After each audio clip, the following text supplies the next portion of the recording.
Nothing happened. It still boggles my mind to this day. Be me. Depressed. Not a loser, have a loving wife and family, well-paying job and fulfilling career. Just depressed. Hardcore drug-using friend invites me to try some psychedelics free of charge. Say fuck it and agree. He and other veteran trippers joining us lay out a spread of things to use. They're going to start me with acid. I take the tab along with two of the group. 2 hours in and the other two are giggling or talking nonsense and appear to be having a great time. I feel exhausted and just have to pee constantly. Don't worry Anon, in a couple hours you're going to be tripping. 4 hours go by and I am not affected one bit. The others that took acid with me have metaphorically melted into their seats and are having cool experiences. Everyone is shocked that I am 100% sober. They decide to give me a high-ish dose of shrooms. 2 hours later and nothing happens. Friends are noticeably bothered. I am bored. And the only side effect is constantly feeling like I have to go pee. Friends say fuck it and give me MDMA. An hour later, I am still sober. I didn't even heat up or need the anti-acid they set out for me just in case. Anyone I tell this story outright doesn't believe me. My friends do, and it comes up every so often, but we've just shrugged it off since no one can turn up a definitive answer as to why psychedelics don't seem to affect me. I haven't done anything since. I have no desire to feel like I need to pee really bad.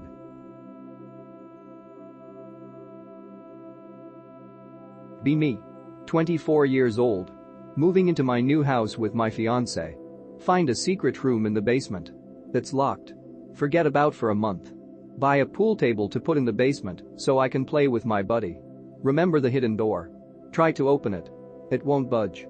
Buy a crowbar. Bust open the door. Dust starts bursting out. Start coughing a lot. Finally able to look into the room. Nothing on the wall except some Morse code. Dot dot dot dot. Dot dot dot. Dot dot dot dot dot dot dot. Dot dot dot dot. Dot dot dot dot dot dot dot dot dot. WTF.jpg finds someone who can translate Morse code. He translates it. He tells me what it says. Never gonna give you up, never gonna let you down.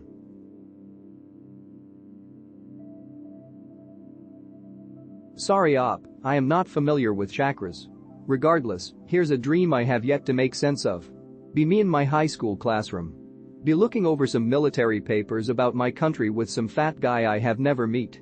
The class shift work ends, and I start going home. Find myself in a city full of fog during the night.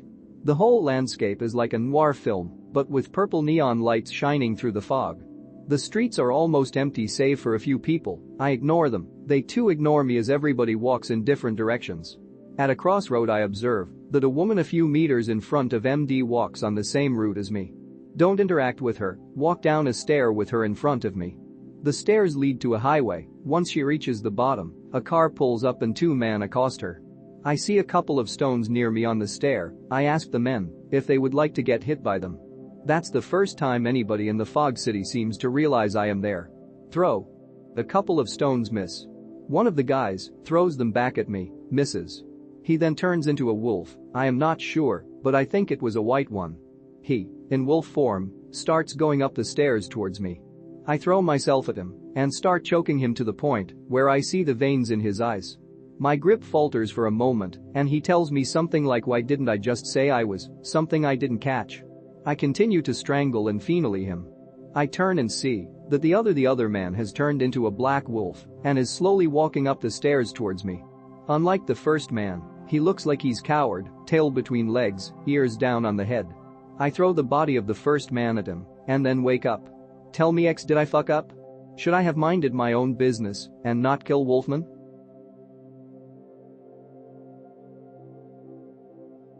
Be me. Finally reach high clearance in CIA after years of climbing the ladder and reading bullshit about ex-terrorists' childhood or why president's tax fraud. Making big money, wife, and kids are happy. First thing after promotion, check all the high clearance paperwork. WTF, Pickrel MFW, all the schizos were actually right. The government gave Nogs syphilis for fun. AIDS is made in a lab as a bioweapon. MFW public still doesn't know about super AIDS. Corny made in China, but funded by Israel America. MFW, some bankers own politicians, who own CIA. Thinking of going public with this to help the people wake up. Just to be sure, check past cases. Ex-agent was successful, but the story got no media coverage, so only Skyzos saw the info. Was later tortured and killed, along with all his family members and even his dog. Some agents have been tortured and are still alive to this day, being tortured for 10 plus years. Some are schizophrened and released to make the leaked info seem ridiculous. Even though it's factual. They catch most agents on day one of their promotion. They do this by placing classified info in a room and watching the agent with hidden cameras. MFW, they're watching me right now.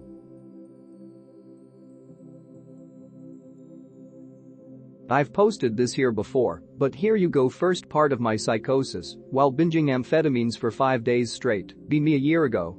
Really into lucid dreaming, doing amphetamine and staying up for days to induce psychosis for inspiration for my book. One day I bought 25 grams of high-quality amphetamine to stay up for a week. First 2 days I didn't see anything, just rolled in my bed for hours trying to be comfortable and occasionally jacked off manically. Third day I started having strange thought loops. I was in an infinite loop inside my head and I can't remember exactly what it was about. I finally snapped out of it and did more speed to clear my head. Things around my house started coming to life and I cracked jokes with them. The jokes grew increasingly funny and I couldn't stop laughing. I started to think I was the god of humor and various objects on my desk which had come to life were my loyal subjects who I told my jokes to. The higher the rank, the more resistant they were to my jokes. I told jokes funnier and funnier, and at some point they started to actually fucking die of laughter and I laughed at that because it was even funnier than the joke itself. They just exploded because they couldn't handle the jokes anymore. The better the joke, the longer time it would take for them to get resurrected. As the jokes grew funnier, the laugh induced by the joke would be so funny that as they resurrected themselves they would die again, just because I was still laughing. As time went on I started telling jokes so funny that they broke time itself. Jokes so funny I was the only one laughing because everyone on the desk were turned to stone. They could not laugh anymore. This is where the experience took a dark turn. If you want more, I'll post the next parts.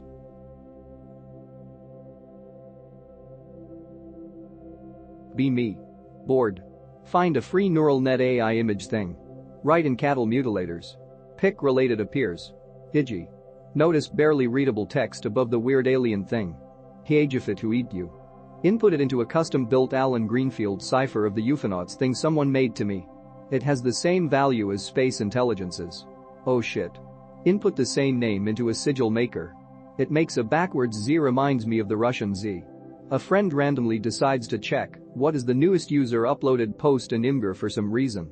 It's this, https://imgur.com/gallery/6qxkeey. What did we find X? My experience this morning. Be me this morning. 8:58 a.m. Wake up and see my bedroom. Realize I am not awake and I can't move or say anything. Two silhouettes began to appear. Realize they are my parents' silhouettes but without face. They began to come to me with one of their arms extended. Panic.jpg. Try to move or scream, can't. Realize it is sleep paralysis and I must keep calm. Began to calm despite the faceless silhouettes approaching. Just when they are beginning to touch me, I suddenly wake up with a light scream. Chatatwiskless.jpg. Feeling chest pain for 10 minutes afterwards. Post you sleep paralysis experiences. What's the scariest, creepiest, most disturbing or most mysterious YouTube video channel rabbit hole you've ever come across? I'll start. Be me a few years ago during high school. Fucking around online, researching Columbine massacre, because that was my interest of the day. Watching a video on YouTube showing CCTV footage of the cafeteria during the shooting. Scroll through comments section. I'm no stranger to edgelords saying edgy trollish shit, but one comment by a user named Lynn Ann sticks out to me. Her profile pic is of the shooters and she basically says that all the victims were ugly and looked better decomposed. For whatever reason I'm compelled to check out her channel. A few of her videos have a couple 100,000 views. She looks like a fucking ghoul, her face destroyed by what I assume plastic surgery. Her videos consist of her talking in her room in a weird accent, defending the shooters, smiling like a creep, and showing off her Columbine shooter merch including blankets, mugs, and waifu body pillows. Yes, really.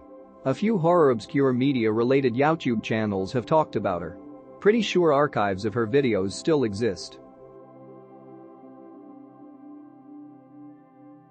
My situation was a little similar. Be me, Christian turned atheist. Take some acid, become the void, see God's love, and enter oneness with all things. Mfugodexists.jpg. Try to turn GF on to spirituality, sadly pushed a little too hard, since I was so excited about how much hope I finally had in the world, maybe a little manic at this point. X leaves, get depressed.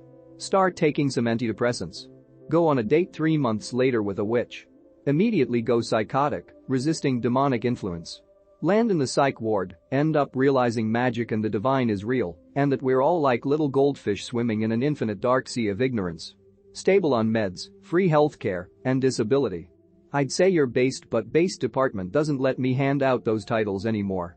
Would you all say, being mentally ill is a wild detriment to spiritual attainment, even if it gives you levels of direction, intent, and drive to improve that you might have not otherwise had if you were healthy?